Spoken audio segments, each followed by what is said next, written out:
All right. Good evening, Hamburg. Good evening, good morning, good afternoon to everyone listening to me on other borders on the or outside the shores of Hamburg. Well, it's your girl Nadia, and I'm happy to bring to you the second edition of um, Culture and Diversity today with our topic Africa Before versus Africa Today. Well, our main focus for today's show is on culture preservation. Mainly, how do we Africans, or how have we Africans lived in the past, and how are Africans moving on with the new modern world, which is our world transforming into digital world, more modernized. Are we still living with our culture, or are we trying to adapt to different cultures we didn't really grow up with? And what are the prejudices that come along with it? So these are a few topics we'll be tackling today. Well, today I'm alone here in the studio, so it's more or less going to be a one-on-one since it's an intro topic. I would like to discuss with everyone else on the platform, either on Facebook, YouTube, or on Instagram, anywhere you're listening to me, to just join in with your comments. Yeah. So, in books and other researches I carried out, I'd just like to outline what really culture is defined as. Well, if you all would remember, last 2 weeks we spoke about Ramadan and the ethics of being a Muslim. So today it's mainly about what it means to live with a certain culture one grows up with, and are we really still living up to it, or is it that we are trying to leave these cultures behind just because it comes along with a lot of prejudices, and we tend to be in a modern world where we go with the crowd, like we move with what people say, we move with the media, we no more move with the customs and traditions we know, but rather we just try to fit in and just want to belong to a certain group of people, just so we are not seen differently. So, as I already said, culture is defined based on ideas, customs, and social behavior of particular people or society. With us being Africans, I strongly believe, or based on researches I carried out, um, it's it's been obvious that we've lived according to our traditions, or our forefathers, our parents, grandparents lived according to our cultures and tradition. But with that today, I'd like to ask this question: are we still living with these traditions? Do youngsters of today know what it means to live according to traditions and norms that define us as people? And do they even understand what it means to live with a culture? Right. So these are a few insights of what awaits us today in the next 30 minutes. So yeah. Well, as I said, I've noticed that there have been a lot of differences in cultural practices in various angles, being it here in Europe as Africans in the diaspora, or being it that with our people back home in Africa. Yeah. So as a case study of today's show, I actually grabbed I would say a documentary from BBC News, and it's about just about this same topic, where it shows how certain tribes in some parts of Africa are trying so hard to sustain their culture or their heritage, mainly with the statement that it's dying because it's not practiced anymore. Um, the value of it is just not being pointed out, meaning the group of people that know that this culture exists are just the main people still practicing it. But the youth coming along, or that would actually inherit or should inherit these cultures, know absolutely nothing about it. So it's actually something that actually struck me to think, okay, so what happens if our our grandparents, our parents are no more? Does it mean we don't have a heritage, we don't have a tradition to hold on to?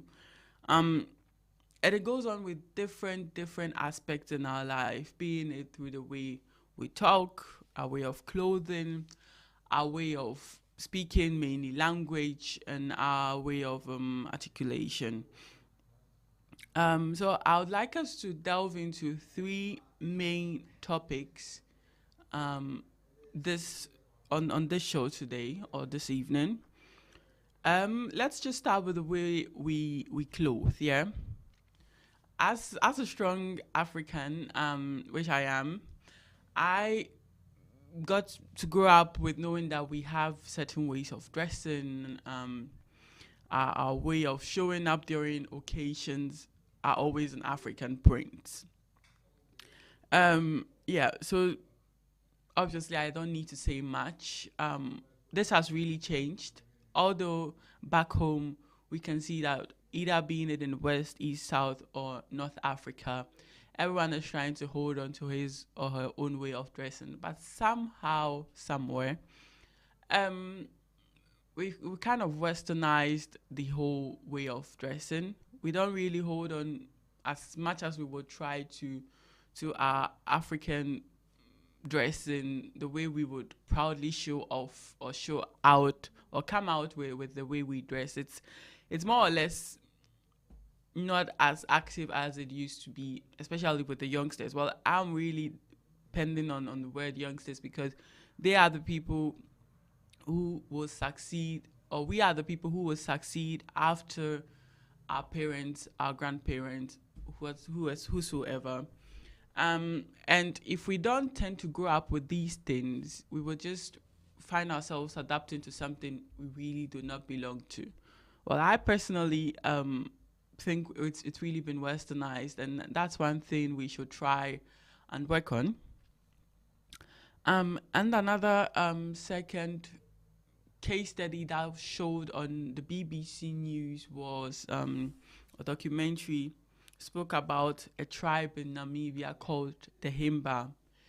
And these people have a way of dressing, a way of coming together, especially with their hairstyles. It looks more or less like dreads.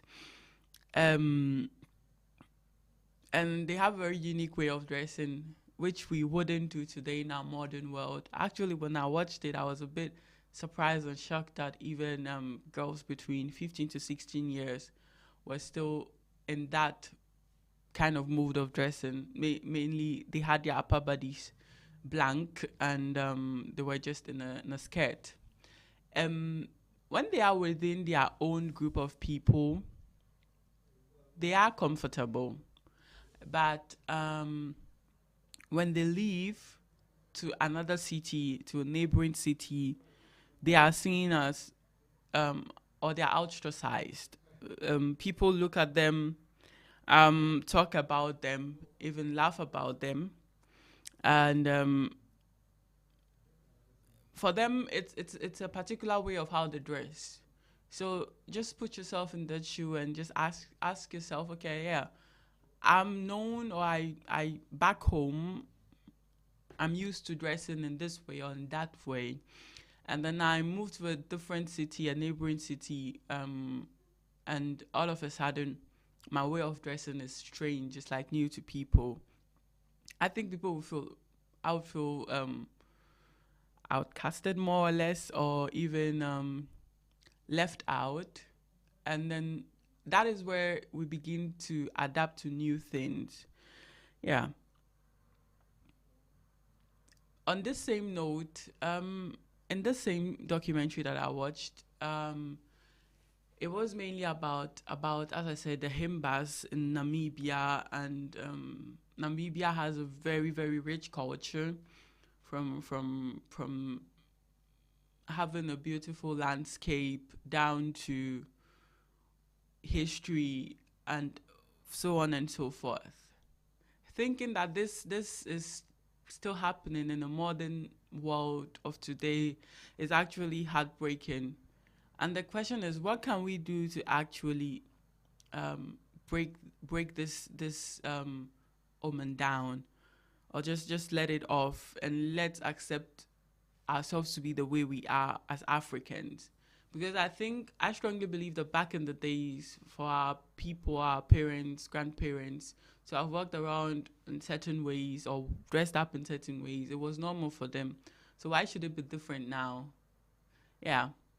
Actually, in that interview, one of the landsmen, who was an old, like a little bit older, said he's actually surprised to have seen that these things are still going on, because when, as I said at the beginning, when they are within themselves, it looks like they are on their own, they are in their own world, everything is normal.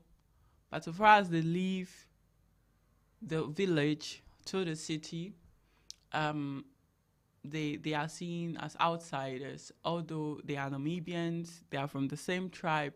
So it means even within our own group of people, we still have differences. We still see our own culture as strange, or as something even new to us, even up to today, in certain parts of the world.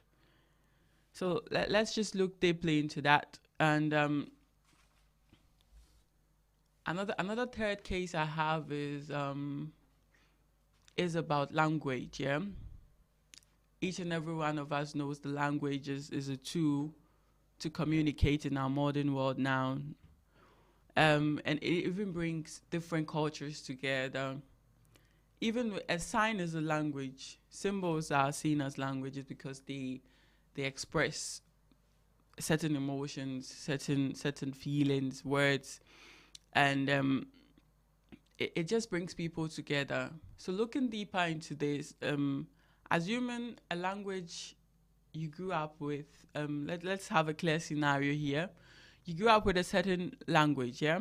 And all of a sudden you hear this language being less dominant in your region, or in your country, or wherever you hail from. Um, I'm actually asking this question because it's on this same documentary where um, it focused on people from Northern Cape in South Africa, where they are known as Nu. And their language is very unique because they hiss during the speaking. It's like they would say a word, and at the end of each phrase or sentence, you hear something like a hiss, which is at the end. It has actually, the language is very unique because it has 112 sounds with various clicks, which is more, as I said, like hissing, but it's a language. So I'm just going to say something and hiss at the end, or just come up with these tones, and this is how it's been spoken. And actually, the native speaking Nu in South Africa and Cape Town are just in a minority, and it's clear, it's obvious, because the youth growing up now, or the small ones growing up now, are beginning to learn other cultures or learn other languages, which is not really theirs. And they then tend to actually leave the new language. So the older people in that village or in that city or part of region in Cape Town brought it upon themselves to actually keep the language alive by organizing their own classes. They gather kids together and teach them. So in the same particular video, interviews were run through, and I was just asking myself, how can it be that in Africa we have various languages, various ethnic groups, and we're actually allowing our own heritage to vanish because we are adapting someone else's language.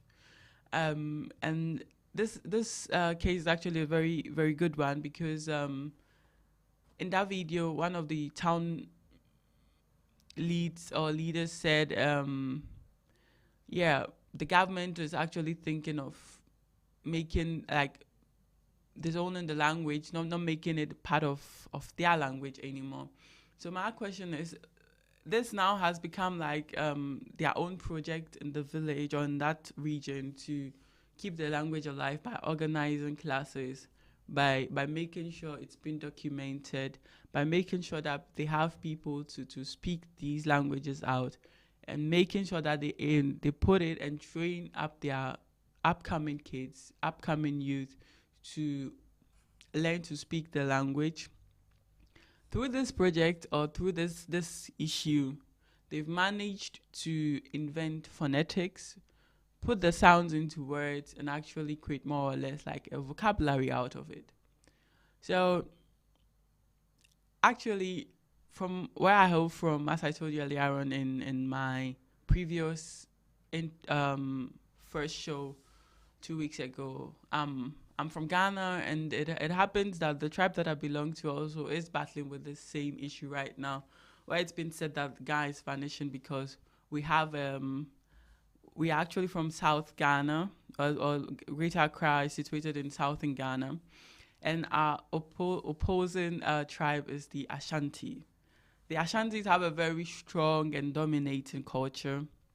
I mean, if you hear the Ashantis, you should hear about you should know about the Ashanti kingdom, and with that, the language Twi.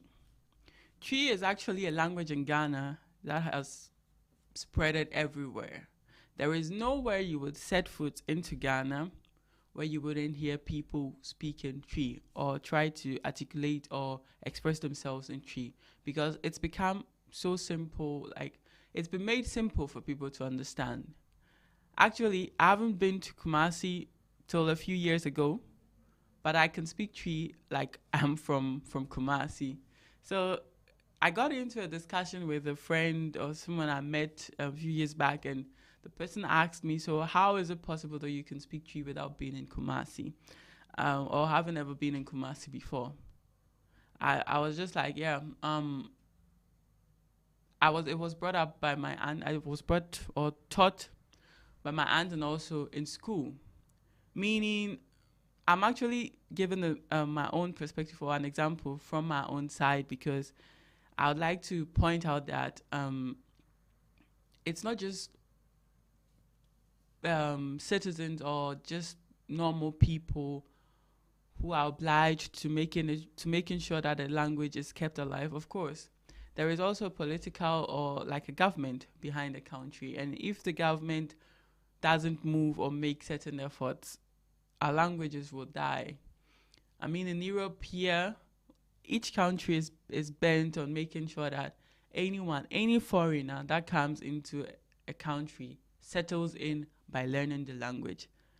I mean, Africans here or foreigners here in Germany will admit that you can't get a job here without being able to speak German, at least that's level A2. And also be able to write and express yourself. Expression is one of the most essential things you would have to do when you're being able to express yourself in German. It's actually one of the most essential things you would have to do when you're here. So getting a job without being able to speak German is like you just going into a ruin, because you will not be able to get yourself a job. It's going to be difficult for you to get into to meet people here, because the main language spoken in Germany is German.